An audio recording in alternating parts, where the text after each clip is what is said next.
Hola amigos, bienvenidos a una nueva entrevista de Visión Periférica. Hoy me acompaña Alfredo Morales. ¿Cómo te encuentras, Alfredo? Muy bien, muchas gracias por la invitación. Encantado. Bueno, Alfredo, además de ser un académico visitante del Media Lab en el MIT, Alfredo también es investigador principal en Red Zone Production Systems. Y yo conozco a Alfredo de seguirlo en redes sociales. Él hace un esfuerzo por divulgar nociones de complejidad al público general. Entonces, bueno, Alfredo, primero quisiera preguntarte tú, ¿cómo empezaste todo este trayecto dentro de ciencias de la complejidad? Claro. Bueno, la verdad es que todo empezó por una insatisfacción que sentía en mi vida laboral y yo estudié telecomunicaciones, siempre hice software, pero mi pasión siempre fue entender la sociedad y las cuestiones, los procesos sociales. Y encontré en la complejidad pues la manera de juntar lo que es la parte cuantitativa y analítica eh, con la parte, digamos, aplicado a todo lo social. Y es entender la sociedad de una forma distinta que como se venía entendiendo tradicionalmente. Son nuevos métodos, tenemos datos, además podemos observar muchas más interacciones y un nivel de detalle del comportamiento social que antes no era posible con encuestas o con ¿cómo se llama? Cuestionarios y cosas de ese tipo.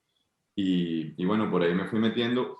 Inspirado al principio por el rollo venezolano, siempre me llamó mucho la atención qué fue lo que pasó en nuestro país, ¿no? ¿Por qué se polarizó eso de la forma que se polarizó? ¿Por qué se polarizan las sociedades? Luego no fue nada más el caso de Venezuela, fueron todo el mundo entero. Se están viendo procesos de radicalización, de polarización, procesos de fragmentación de la sociedad.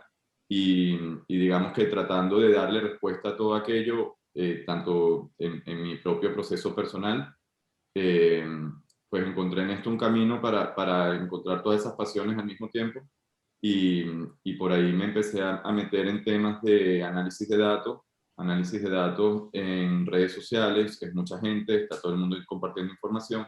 Y como dice Sandy Pendan, si tú quieres entender el funcionamiento de un grupo social, mira la forma en que se están comunicando, porque a partir de ahí se revela lo que realmente está pasando. Y cuando tú entras al Twitter y bajas datos de Venezuela, te das cuenta, por ejemplo, que son prácticamente dos países que no se están hablando el uno al otro, o sea, una polarización brutal y todo el tipo de información que puedes sacar al analizar pues, el lenguaje que se utilizan en ambos grupos, etcétera.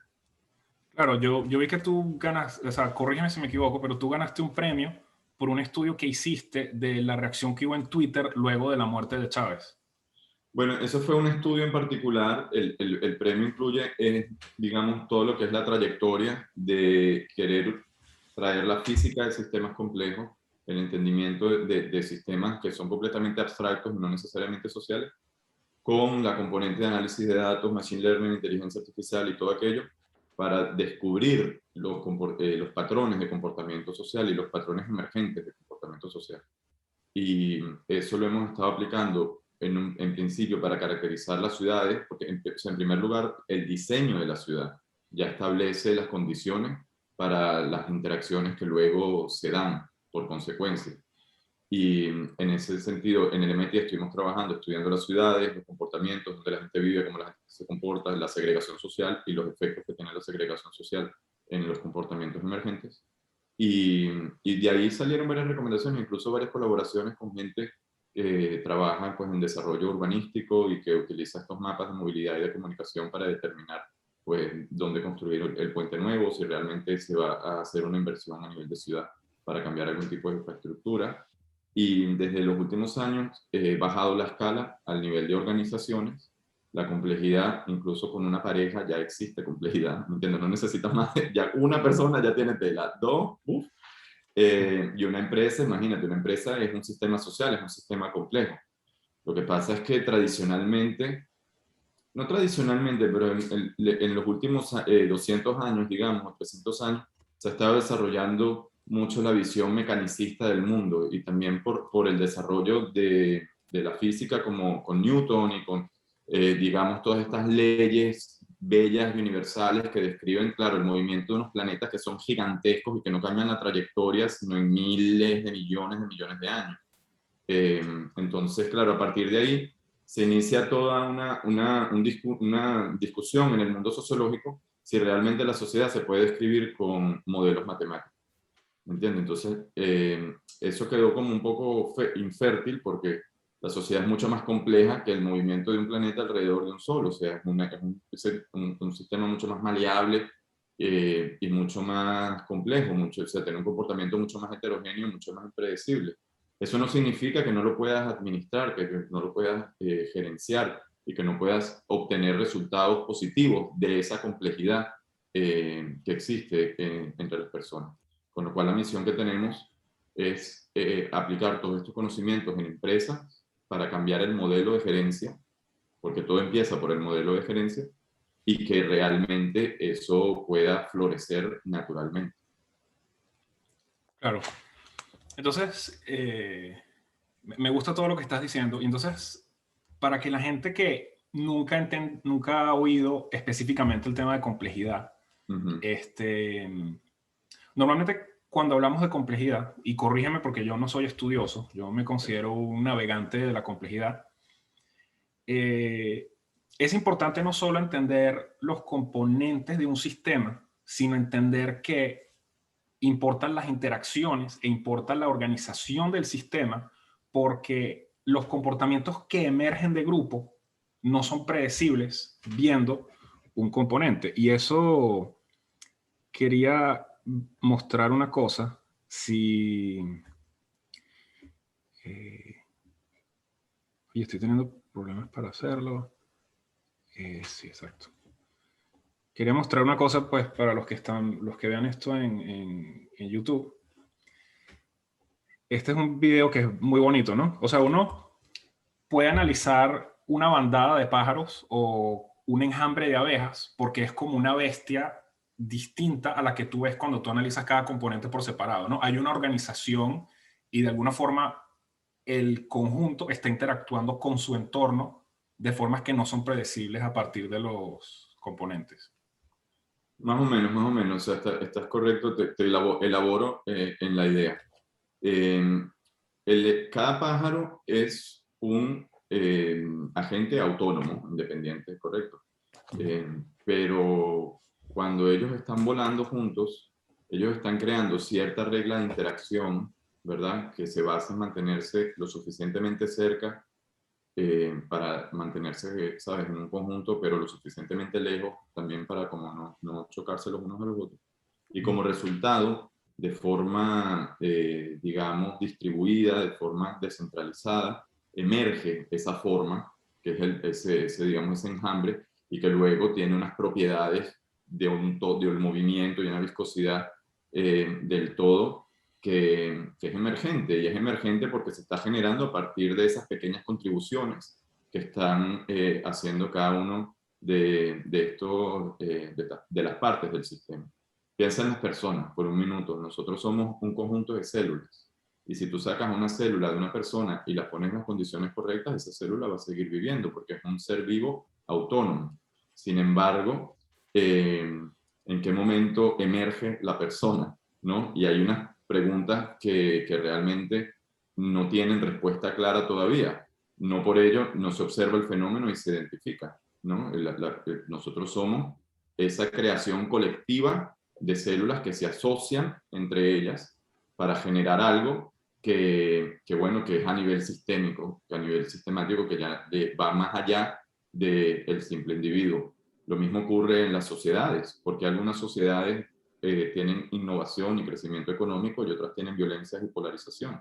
Todo depende de cómo se están relacionando las personas. Si tú sacas a un individuo de cada una de ellas, pues mira, vas a ver diferencias culturales, tal que lo otro, pero realmente lo que te explica qué está pasando a nivel macro, más allá de las características particulares que pueda tener cada una de las partes del sistema, es la manera en que se están organizando. Si existe mucha codependencia, ese macro pues se mueve mucho más coherentemente hacia arriba y hacia todo. Si existe absoluta independencia, pues no existe macro, ¿no? Y esto es una discusión que está realmente desde hace mucho tiempo en la filosofía, porque gente como Nietzsche y otros autores, pues ellos ven cómo uno tiene que renunciar, o describen empíricamente cómo tú tienes que renunciar a parte de tu libertad para realmente tu comportamiento acoplarlo al colectivo. En algunos casos lo ven como una dicotomía, como si tú realmente tuvieses que luchar contra ello. La verdad es que simplemente es parte de la naturaleza, como somos seres sociales y vivimos en un sistema social, parte de nuestro comportamiento se adapta digamos, a las normas del entorno para que ese sistema social funcione. Luego, realmente, cuando hablamos de sistemas sociales es más complicado aún porque los seres humanos solos son bastante autónomos y complejos en el sentido de que, sabes, tienes todas tus emociones, tienes tus objetivos, tienes toda esa complejidad que tienes en tu cabeza. Entonces, ¿cómo tú realmente haces que todo el mundo reme en una misma dirección? Tú puedes sacar el látigo, ¿verdad? Que es lo que han hecho hasta ahora, es lo que digo, esos modelos tradicionales que ven las cosas como una máquina, en los cuales a las personas de manera automatizada le dicen, tú lo que tienes que hacer es esto aquí, esto allá, y así va a funcionar esto como un todo. Y eso funciona, ¿sabes? Pero realmente eh, no está dando lo mejor que puede dar, que es cuando la gente realmente se autoorganiza ¿cómo se llama? Y tiene mucha más libertad para encontrar la combinación que mejor digamos, le convenga. Pero entonces estamos hablando de combinaciones de personas y resultados emergentes a partir de esa combinación. Eso es complejidad. Es difícil de hacer los paralelismos algunas veces, pero realmente estamos tratando con estos temas en todo momento. Claro, yo de hecho te quería preguntar sobre ese tema porque algo que yo estaba discutiendo con Oliver López Corona el otro día es que ni siquiera el cuerpo humano tiene una unidad central de cómputo que es la que le dice a todo el cuerpo qué es lo que tiene que hacer, ¿no? O sea, tu cerebro y tu sistema nervioso interactúa con el resto del cuerpo por medio de señales eléctricas, hormonas, etcétera. Sin embargo, muchas de las organizaciones que tenemos hoy en día a nivel sociopolítico, muchas veces las empresas se manejan por criterios donde a veces tú tienes una entidad que es la que dice, yo desde acá le voy a dictar a cada quien qué hacer y de alguna forma yo estoy como maximizando utilidad desde mi punto de vista del liderazgo. Entonces, si estamos hablando de una organización, ¿no? Y nosotros decimos, bueno, queremos tener una organización que funcione de forma relativamente sana, ¿no? Que no todo dependa de una unidad central, ¿no? Si estamos pensando dentro de una organización, en tu opinión, ¿cómo debería funcionar el liderazgo de una empresa para permitir que distintas divisiones descubran, o sea, que ese tipo que incluso los componentes de la empresa, dentro de ellos emerja, pues, cómo solucionar problemas a su manera, ¿no? O sea, ¿cómo hace uno para que haya un balance entre cuántas órdenes puedes enviar desde arriba versus cuántos comportamientos deberían emerger, digamos, dentro del componente mismo? Claro, ahí digamos que, o sea, tú estás hablando primero de centralización y cuando hablamos de centralización estamos hablando también de la topología, la estructura, de cómo estamos estructurando las interacciones y cómo estamos estructurando, digamos, la toma de decisiones. La centralización no necesariamente tiene que ser mala, eso es condicional a la escala en la cual se están tomando las decisiones. En un equipo de 5 personas va a haber un líder. Siempre, o sea, un líder emerge solo, va a haber alguien que asuma ese rol ¿cómo se llama? Y tiene que hacerlo. Cuando hablamos de una economía, ¿verdad? Que un ministerio tenga, digamos, la voluntad de gestionar el control de precios de millones o millones de interacciones económicas, pues ahí obviamente va a hacer mucho daño a ese sistema, porque toda persona o institución tiene una capacidad limitada de banco, o sea, como un cognitivo, lo que llaman el ancho de banda cognitivo. Tú tienes una capacidad limitada de atención y de decisiones que puedes tomar. Y para poder tomar decisiones tienes que simplificar el problema de forma tal de que tu cabecita pueda decir qué es lo que le parece mejor o le parece peor. Y en esa sobresimplificación del problema, tú puedes estar omitiendo variables y puedes omitir cosas que son extremadamente, digamos, relevantes, ¿no? Para el funcionamiento del sistema. Por eso es que cuando se trata de administrar un ecosistema o un bosque o una economía, lo que sea, de una forma como soviética, en plan top-down, y yo estoy desde aquí diseñando en mi laboratorio cómo se va a dar el comportamiento de ese sistema, lo que hago es crear daño porque realmente, ¿cómo se llama? No le estoy dando el ancho de banda necesario para que eso se comporte de forma natural y es como si yo estoy agarrando, es como un jardín, o sea, tú tienes un jardín y ¿qué haces tú con el jardín? Tú lo puedes regar, lo pones en las condiciones correctas y eso florece. Tú no puedes agarrar y decir tú, bueno, pues que tú vas a crecer hacia esa dirección, la rama, y la otra hacia acá, ¿me entiendes? O sea, tú no puedes ordenarle a un árbol que crezca. Y el mismo concepto se aplica a las organizaciones. Tú le puedes decir a la gente de forma detallada todo lo que tienen que hacer y eso es lo que se ha estado haciendo para esos procesos de optimización y eficiencia, pero al mismo tiempo los estás encasillando dentro de un rol además incómodo, porque tú te sientes estúpido, o sea, no te están dando rango para tomar la mínima decisión y eso luego afecta tu motivación y eso luego afecta el estado general de la empresa. Entonces, los líderes realmente, ellos tienen la tarea de primero separar qué tareas pertenecen al liderazgo y qué tareas pertenecen a la base. La parte operacional de cómo se hacen las cosas, eso es mejor que lo decían los que están abajo. Depende también del tipo de trabajo, ¿no? Pero nosotros que trabajamos con fábricas, por ejemplo, y que son los operarios, los que están realmente administrando la máquina, pues son ellos los que deberían tener la voz de qué se hace con esa máquina, cuando está fallando, cuando no está fallando, ¿me entiendes? En lugar de simplemente darle un botón hasta que eso falle. ¿Me explico? Entonces, el líder lo que puede, lo que sí tiene en su control es generar las condiciones de entorno de forma tal de que la gente se sienta invitada a ser proactivo, ¿me explico? Y que haya un feedback positivo para esa proactividad, porque en el momento que hay un feedback negativo para la proactividad, no la vuelves a sacar, ¿me entiendes? Entonces, es como organizar una fiesta. Una fiesta es un sistema complejo. Yo puedo llegar a una fiesta y decir el tipo de chiste, de acuerdo a los datos, me di cuenta de que si se habla de deportes al principio, lo vamos a pasar mejor y luego pasamos a hablar de cine y terminamos con chistes de infancia. Entonces llegamos y digo, son las 7:30, no hemos hablado de deporte, tenemos que hablar de deporte porque a las 8 vamos a pasar de chistes de infancia. Es una fiesta de mierda, ¿me entiendes? O sea, tú realmente, así no se hace una fiesta. Tú quieres una fiesta, tú pones alcohol, tú pones música, tú pones comida, te aseguras que hayan 3 personas, que todo el mundo siempre que van la pasan bien y dejas que eso arranque solo, ¿me entiendes? Porque naturalmente el sistema pues naturalmente la gente quiere trabajar bien, naturalmente la gente quiere hacer sus cosas bien. Lo que necesitan es tener el ambiente, el entorno que facilite y que no impida. ¿Me explico? Que las cosas funcionen bien. Y es ahí donde entran los conceptos como los de Nassim Taleb de vía negativa. Lo mejor que tú puedes hacer como un líder es eliminar las cosas que están previendo que la gente se comunique, que colabore, que haga equipo. ¿Me explico? En lugar de querer añadir nuevas metodologías o tal, que al final caemos en lo mismo de querer sobresimplificar la realidad, sobresimplificar las interacciones sociales y meternos como en un parque de McDonald's que al final ni siquiera sabes qué estás haciendo ahí y que eso no funciona. Eso crea fragilidad. Eso es importantísimo, sobre todo en estos tiempos modernos donde tenemos, tenemos tecnócratas y, por ejemplo, tenemos gente que estudia en la escuela de administración y salta directamente al liderazgo de la empresa, ¿no? Entonces tenemos ese Sí. tipo de visiones donde tú puedes gerenciar una empresa viendo la hoja de Excel, ¿no? Y entonces digo, bueno, la forma de optimizar recursos es haciendo esta cosa y lo voy a manejar por esos criterios. Quería comentar otra cosa.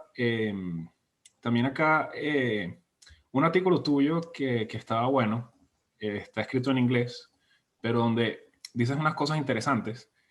Y entonces aquí empieza, ¿no? Dice, el mundo se ha vuelto dinámico, incierto y complejo. Las instituciones no pueden gerenciar efectivamente las exigencias de las sociedades modernas.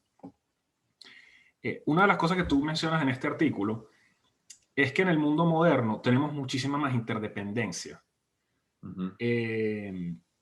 Y eso tiene consecuencias para nosotros, ¿no? Porque en el mundo moderno hemos obtenido muchísima eficiencia a través de alterar la topología, pues porque ahora uno puede coger un vuelo, o sea, de facto uno diría que Nueva York y China tienen fronteras porque tienen aeropuertos. Sí, Y entonces hemos tenido muchísimas mejoras en eficiencia, pero el costo es tener una economía mucho más interdependiente, ¿no? Porque los países se especializan y dependen de comerciar uno con otro, ¿no? Y entonces eso crea fragilidades como lo que pasó hace poco en el canal de Suez, ¿no? O sea, por ahí ujú, transita muchísimo comercio y entonces una pequeña cosa creó un efecto, ¿no? correcto. Entonces, el tema que a mí en lo personal me apasiona es el famoso tema de los fenómenos de cola gruesa o los Ujú. efectos cascada. Entonces, ¿cuál es una forma de entender, en tu opinión, por qué en el mundo moderno existen tantos fenómenos globales? O sea, ¿cómo haces tú para entender por qué están ocurriendo este tipo de fenómenos sistémicos? Claro, a nivel científico, en plan sistemas complejos, de la teoría, es muy fácil de entender que todo sistema está hecho de partes y relaciones, ¿vale?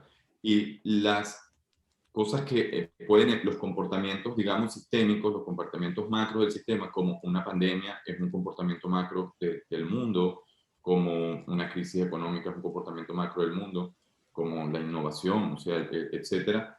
Eh, Esas cosas se dan es a partir de la estructura de interdependencia, o sea, mientras más globalización hay, mientras más capaz tengo yo de establecer enlaces económicos, sociales, de flujo de información o de materiales, etcétera, en el mundo entero, es bueno, obviamente, porque yo tengo muchos más ingredientes con los cuales puedo cocinar. O sea, si yo ahora puedo traer cosas de China y cosas de aquí y acá y puedo bajar mis costos, etcétera.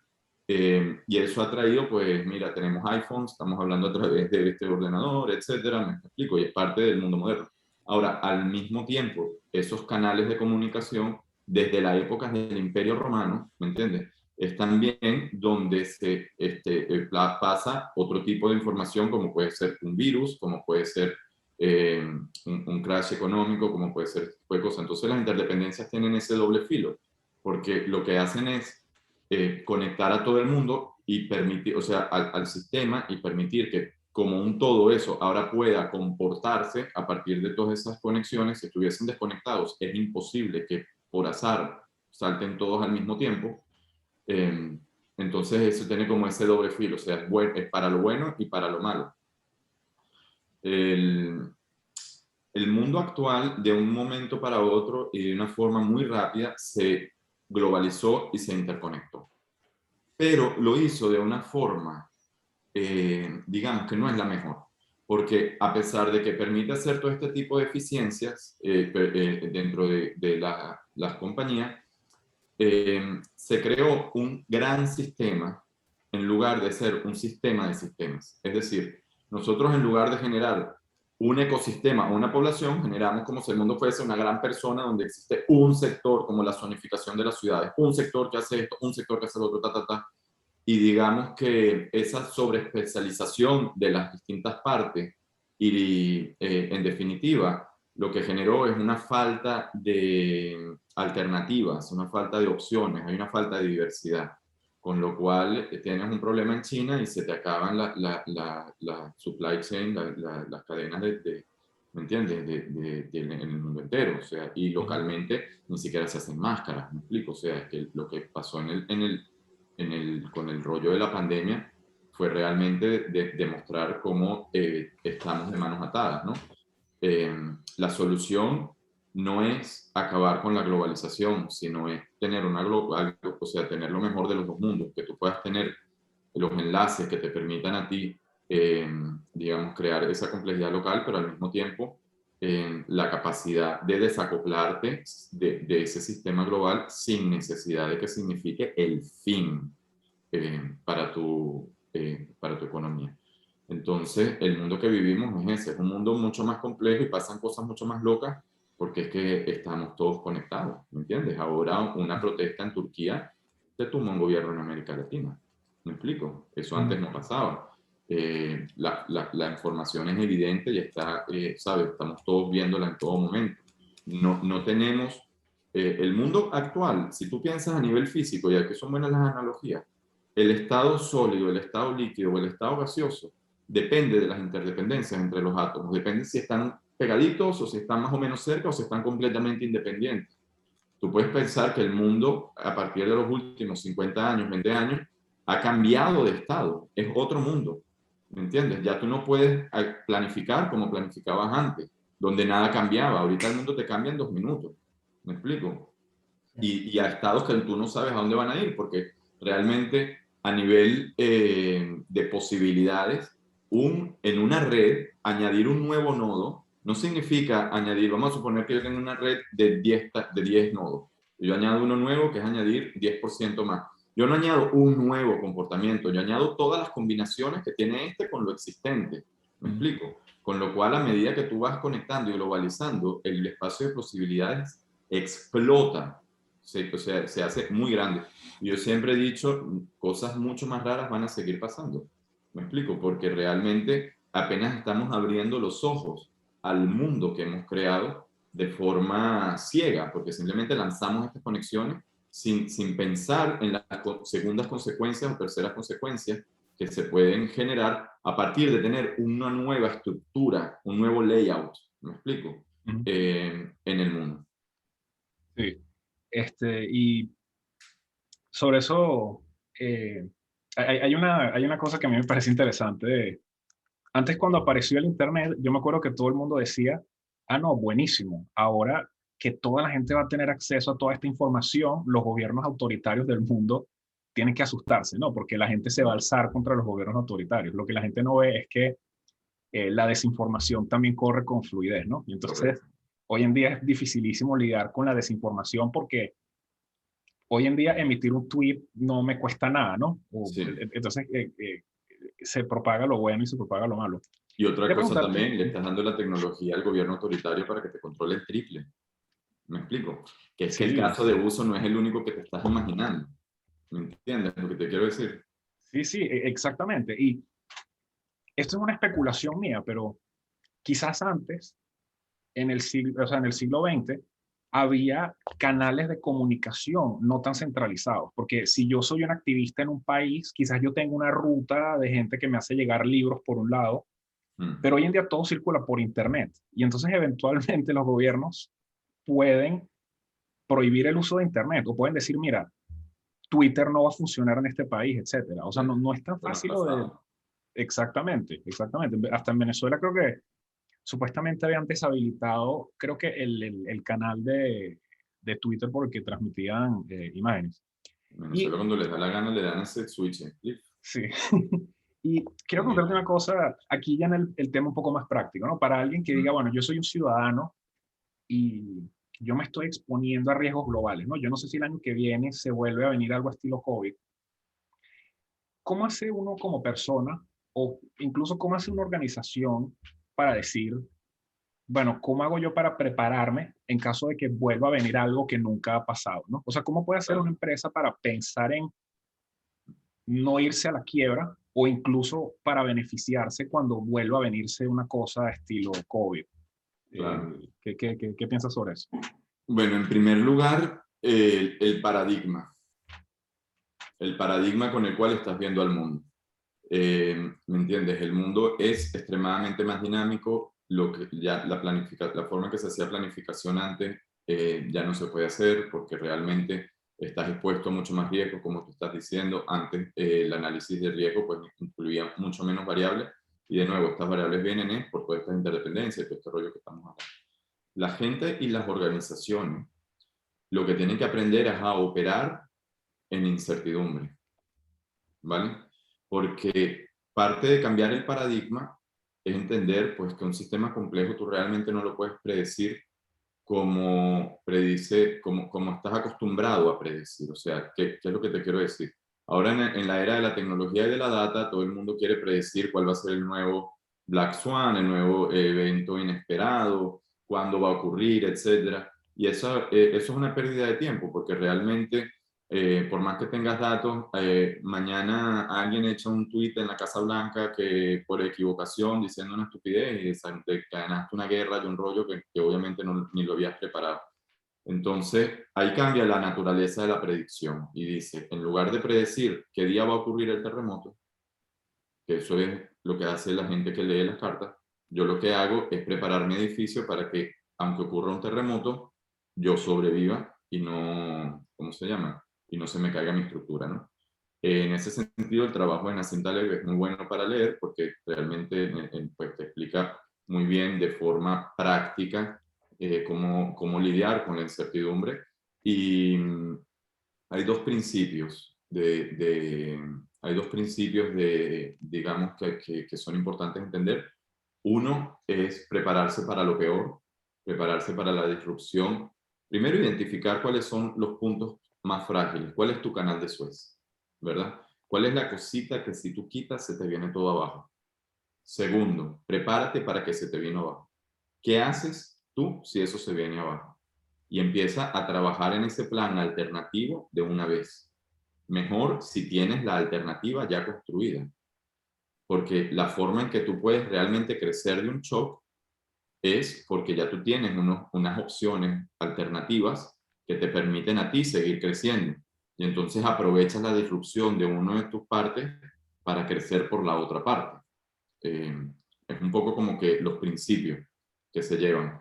A nivel organizativo, realmente, es importante a nivel organizativo entender algo, porque la gente siempre ve lo externo, ¿verdad? La gente ve la pandemia, y la pandemia fue la que me dañó mi negocio, no a mí. Tu modelo de negocio es el que se dañó frente a la pandemia. La pandemia es la pandemia, como si llueve un huracán. ¿Me explico? Entonces, la gente no ve que, digamos que la magnitud del evento es a nivel personal. O sea, el evento es el evento. Si es positivo o es negativo, depende de cómo yo estoy expuesto a ese evento. Y es ahí donde empieza, bueno, qué es lo que yo tengo que identificar, qué está dentro de mi control, ¿me entiendes? Y qué tipo de acciones puedo yo tomar para ser mucho más robusto frente a este tipo de cosas. Y además de, digamos, la parte estratégica, porque está la parte estratégica de decir, vale, pues entonces yo diversifico estas fuentes aquí, no pongo todo mi dinero acá, hago hedging por aquí con estas cosas, tengo estos otros productos que puedo ir creando en paralelo, otra fuente de ingreso a nivel personal, etc. Además de todo eso, está la parte gerencial, que es lo que hablábamos antes. Una empresa que no está preparada para poderse reorganizar, digamos, a nivel humano, como sea necesario para poder enfrentar cada uno de estos problemas, es una empresa que es mucho más débil y que le va a llegar un COVID y el equipo no va a poder responder. Y para tú poder responder efectivamente con un equipo, pues tú tienes que hacer un trabajo previo para crear la confianza, para crear el espacio, para que la gente se sienta invitada a traer ¿cómo se llama? Sus soluciones, etcétera. En ese sentido, recomiendo mucho el trabajo de General McChrystal, Teams of Teams, porque se trata realmente de aprender a descentralizar el mando. Hay cosas, fíjate que el motivo por el cual tú no puedes hacer gerencia top-down es que si las operaciones tienen una cantidad de complejidad de decisiones que tomo, que es mejor o que no, que yo no le puedo decir desde arriba qué va a hacer. La persona abajo tiene que evaluarla él mismo. Porque si yo empiezo a recibir toda la información que tiene la gente en la base, como líder estoy pensando, es demasiada información. Eso va a ser overwhelming, o sea, me va a sobrecoger. Y al final voy a sobresimplificar y tomar malas decisiones. Entonces, realmente hay un tipo de decisiones que se tienen que mandar abajo y decir, vale, ustedes tomen las decisiones, confíen en su criterio. Claro, hay que construir ese criterio. ¿Me explico? Y para construir ese criterio se necesita liderazgo, se necesita educación, se necesita decir eso es correcto, eso no es correcto, se necesita reevaluar, se necesita, ¿me entiendes? Mucha comunicación y se necesita mucha confianza. Por el mismo motivo, no es que se tiene que eliminar el liderazgo, porque eso también es otra falacia que la gente cree que es un antagonismo entre el liderazgo y la base de la empresa. El liderazgo está ahí para dar visión y dar estrategia, cosas que por el mismo motivo, si tú estás en la base, como ya tienes tanta información con las operaciones, te cuesta echar para atrás y ver el movimiento del todo. Entonces realmente es entender en dónde está la escala de las decisiones de cada una de las partes de la empresa y generar esto en conjunto. Así que en definitiva yo lo que te diría es que para operar en incertidumbre se necesita pues generar organizaciones más dinámicas, más flexibles, tanto en cuanto al plan de negocios y las actividades y los proveedores, etcétera, como a nivel humano y la forma en que se está organizando la gente. Fantástico. Quería preguntarte, yo veo que tú tienes muchos proyectos, ¿no? Vi que organizaste una conferencia el año pasado. ¿Qué proyectos tienes ahora que quisieras compartir? Bueno, estamos actualmente generando un libro de COVID y sistemas complejos, un volumen para la editorial STEM Academic Press, en donde estamos compilando pues, trabajos de complejidad. A continuación me gustaría compilar un libro de aplicaciones de sistemas complejos. Para el de COVID ya estamos cerrando, o sea, ya está cerrado el plazo de aplicaciones, pero para el otro lo vamos a abrir dentro de un mes o algo así. Con lo cual, sí me gustaría invitar a la gente, sobre todo la gente que está en el área práctica y que ha aprendido a lidiar con la complejidad de forma de interactuar con el sistema sin necesariamente entender el porqué de las cosas. Y también la gente que entiende el porqué de las cosas para poder unir, digamos, la parte práctica con la parte teórica, ¿no? Y a partir de ahí, pues, hacer mucho más avance. Yo también organizo todos los años una conferencia de una sesión en la Conferencia Internacional de Sistemas Complejos sobre aplicaciones de sistemas complejos. Eso lo más seguro se repita este año, bueno, hay que ver también con todos los planes, etcétera, y el rollo COVID. Y por otra parte, pues está el proyecto que tenemos que se llama Red Compleja, que es un proyecto en Twitter, en el cual hacemos la labor de informar de temas de complejidad en español al público para que realmente pues, se eduquen en estos temas y se cambie las gafas con las cuales está viendo el mundo y entienda mucho más de lo que está pasando y cómo actuar en consecuencia. Estupendo. ¿Cuál es tu cuenta de Twitter? Mi cuenta de Twitter personal es AJ Morales Guzmán y la del proyecto en español se llama Red Compleja. Bueno, excelente. Bueno, Alfredo, muchísimas gracias. Eres bienvenido en un futuro. Y bueno, que tengas que tengas un buen día y hasta la próxima. Muchísimas gracias, Pedro, y gracias a toda la audiencia.